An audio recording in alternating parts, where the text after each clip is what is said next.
नमस्कार and welcome you to world affairs. मैं हूं प्रशांत धवन और इस वीडियो में हम बात करने वाले हैं इस व्यक्ति के बारे में जो है गेट विल्डर्स। गेट विल्डर्स देखिए एक ऐसा नाम है जो आजकल काफी न्यूज में है और कई न्यूज आर्टिकल्स पब्लिश हुए इनके बारे में कि इस आदमी की वजह से ना जो टर्किश लोग हैं, मतलब के टर्क्स आप कह लीजिए, उसके अलावा मुस्लिम्स हैं जो पाकिस्तान में और इवन आप कह सकते हैं मिडिल ईस्ट के बहुत सारे और कंट्रीज में, ये काफी चिंतित हैं। और चिंता सिर्फ ये नहीं है कि गेट विल्डर्स नेदरलैंड्स देश के प्रधानमंत्री बन सकते हैं। बाय द वे, हाँ, मुझे इससे पहले कई लोगों ने कहा था कि गेट विल्डर्स जिन्होंने एक टाइम पर नुपुर शर्मा को सपोर्ट किया था, इनके बारे में वीडियो बनाओ क्योंकि ये नए प्रधानमंत्री बन चुके हैं नेदरलैंड्स के। देखिए, ये अभी भी नेदरलैंड्स देश के एज ऑफ नाउ जब मैं वीडियो रिकॉर्ड कर रहा हूँ प्राइम मिनिस्टर बने नहीं है और इनके सामने जो रास्ता है पीएम बनने का थोड़ा सा ट्रिकी है। बन सकते हैं पीएम, बिल्कुल, इनके पास सीट्स काफी है, मगर सरकार बनेगी तो गठबंधन की सरकार बनेगी। तो अभी ऑफिशियली है नहीं कि ये नेदरलैंड्स के पीएम बनेंगे, बट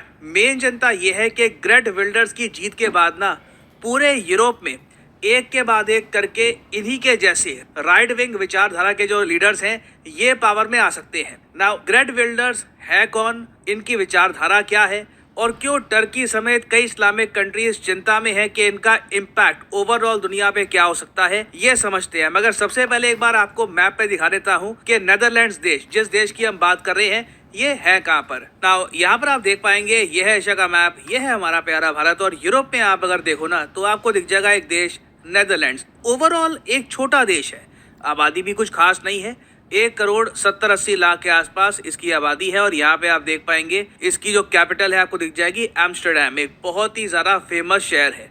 नेदरलैंड्स कोई मिलिट्री पावर नहीं है, नेदरलैंड्स ऐसा नहीं है कि कोई न्यूक्लियर वेपन वाला कंट्री है, G7 कंट्री भी नहीं है। I mean European union overall G7 में काफी बार पार्टिसिपेट करता है, बट नेदरलैंड्स अपने आप में G7 कंट्री नहीं है, G20 कंट्री भी नहीं है नेदरलैंड्स। मगर नेदरलैंड्स में ना बहुत सारे इंपॉर्टेंट जो इंस्टीट्यूशंस हैं, बहुत सारे इंपॉर्टेंट जो हेडक्वार्टर्स है ये आपको मिलेंगे। For example international court of justice, ये आपको मिलेगा नेदरलैंड्स में। उसके अलावा UN की जो कई बिल्डिंग्स हैं ये आपको मिलेगी नेदरलैंड्स में। और नेदरलैंड्स सिंस एक हाईली डेवलप्ड कंट्री है ना और काफी प्रोग्रेसिव कंट्री भी माना जाता है, तो इसलिए नेदरलैंड्स की जो सोच है, जो यहाँ पे लोगों के विचार होते हैं, इसका प्रभाव बाकी यूरोप पे बिल्कुल दिखता है। और हाल ही में क्या हुआ कि नेदरलैंड्स देश में चुनाव के बाद गेट विल्डर्स ये सामने आए as a potential prime minister candidate. इनके पास पॉसिबिलिटी है, इनकी जो पॉलिटिकल पार्टी है, पार्टी फॉर फ्रीडम, ये सरकार बना सकती है नेदरलैंड्स में। हालांकि रास्ता थोड़ा सा ट्रिकी होगा,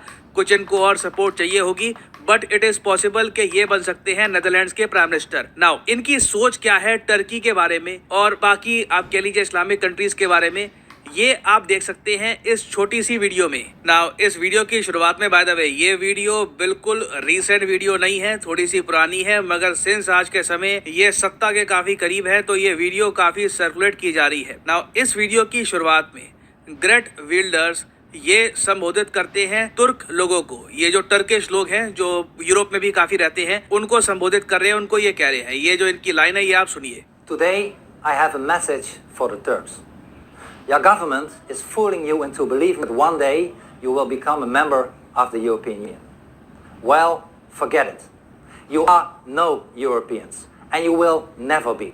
Now यहाँ पे ना थोड़ा सा एक जियोपॉलिटिकल एंगल मुझे समझाना होगा। इन्होंने पहली बात तो जो तुर्किश लोग हैं इनको एक बात बताई है कि आपकी सरकार आपको बेवकूफ़ बता रही है, ये कहकर कि एक दिन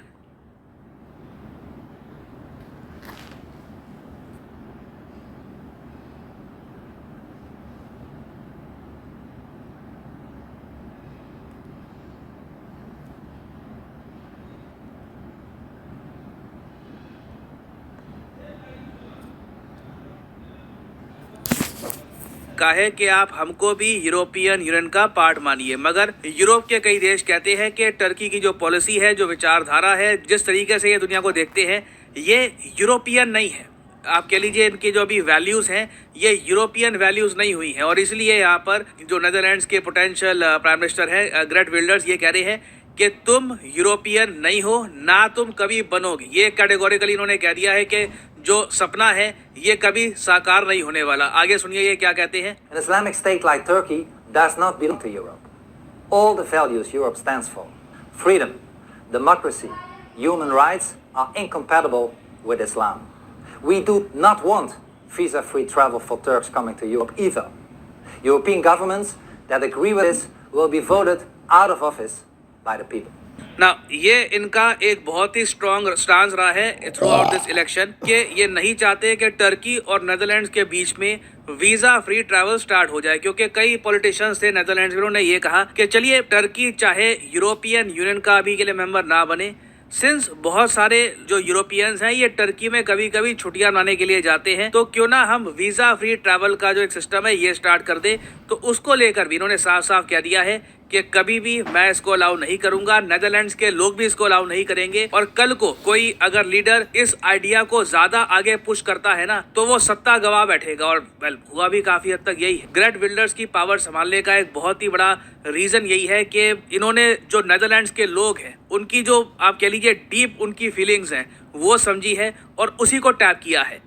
तो यहाँ पर आप ये तो समझ गए कि टर्की के लोग क्यों ग्रेट विल्डर्स को पसंद नहीं करते, क्योंकि एर्दोआन ने बीच में जो एक चाल चली थी, इन्होंने ये कहा था कि स्वीडन को नेटो में ये अलाउ कर देंगे अगर यूरोपियंस रास्ता खोल देते हैं टर्की के यूरोपियन यूनियन ज्वाइन करने के लिए। तो इस बात को लेकर तो अब नो डाउट एक क्लैरिटी आ चुकी है।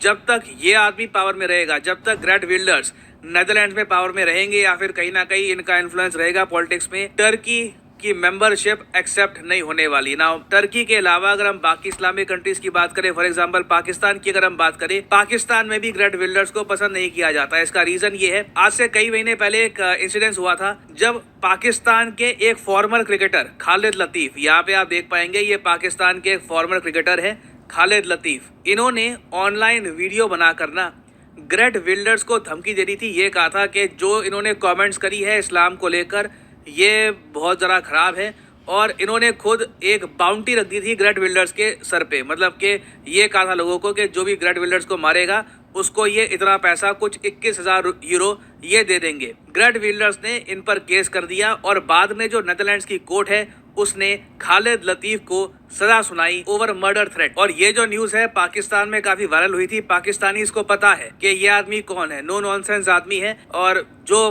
काफ़ी बार कहता है वो करके भी दिखाता है।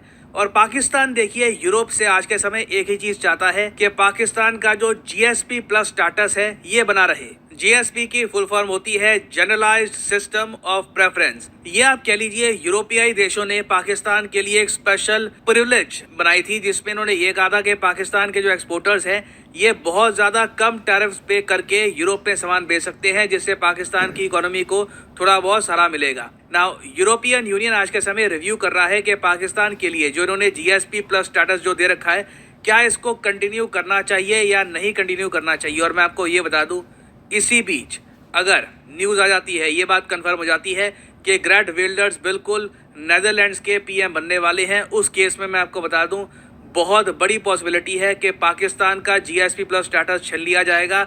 और जैसे ही ये न्यूज़ सामने आती है कि पाकिस्तान अब एक जीएसपी प्लस स्टेटस वाला कंट्री नहीं रहा, पाकिस्तानी रुपी बहुत ज्यादा गिर जाएगा, ऑलरेडी काफी गिर चुका है। उसके बाद जो गिरावट आएगी वो मोन्यूमेंटल होगी और पाकिस्तान के जो एक्सपोर्ट्स हैं उनको भी बहुत ही बड़ा झटका लगने वाला है उस केस में। तो देखना होगा इवेंचुअली नेदरलैंड्स में होता क्या है, क्या ग्रेट विल्डर्स सरकार बना पाते हैं या नहीं बना पाते। और अगर ये बना पाते हैं तो मैं आपको बता दूं इसका इम्पैक्ट इवेंचुअली आपको पूरे यूरोप में दिखेगा, और पॉसिबिलिटी है कि ग्रेट विल्डर्स जैसे जो नेता हैं ये यूरोप के और भी कंट्रीज में खड़े होंगे। ऑलमोस्ट सेम टाइप की जो रणनीति इनकी थी वही रणनीति एक्सेप्ट करके हो सकता है कि बाकी जगह भी ऐसे लीडर्स आएँ। तो it remains to be seen. इस टॉपिक से रिलेटेड कुछ अपडेट्स आती हैं, I will make an updated video on this. और फाइनली मैं